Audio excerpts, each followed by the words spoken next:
Nabana Nawa Namoso. Amen. Ariro Nihu Altar. O Jesu, onye nzọpụta nke ụwa, mere anyị ebere. Nkwụsị ikemgbe, ha mara Jesu ikpe ọnwụ. Jesus is condemned to death.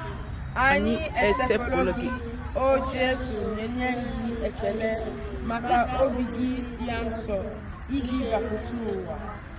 Nkwụsị nke abụọ, eboro Jesu obe na ubu. Jesus carries the cross. Nkwụsị nke atọ, Jesu ada nke mbụ. Jesus falls the first time. Nkwụsị nke anọ, Jesu nne ya n'ụzọ. Jesus meets his mother. Nkwụsị nke ise, Simon nyere Jesu aka ibu obe. Simon helps Jesus carry the cross. Nkwụsị nke isii, Veronica ehicha Jesu ihu. Veronica wipes Jesus' face. Nkwụsị nke asaa, Jesu ada nke abụọ. Jesus falls the second time. Nkwụsị nke asatọ, ụmụ nwanyị akwaba akwa maka Jesu. The women cry for Jesus. Nkwụsị nke itoolu, Jesus ada nke atọ. Jesus falls the third time. Nkwụsị nke iri atọ na ụra, Jesu akụwa ya.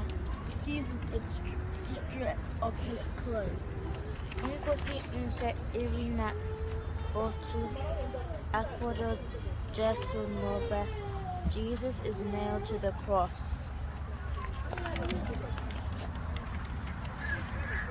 Nkwụsị nke iri na abụọ, Jesu anwa n'elu obe. Jesus dies on the cross. Nkwụsị nke iri na atọ, esi n'obe weda Jesu. Jesus is brought down by the cross. Nkwụsị nke iri na anọ, ojenye Jesu n'imi ini. Jesus is put in the grave. Arịrịọ n'ihu altar. O Chineke, were ebere gị lekwasị anyị anya ka anyị weketa ihe omimi nke ahụhụ gị, na mere Pope na nsọpụrụ Catholic ebere. Otito dịrị na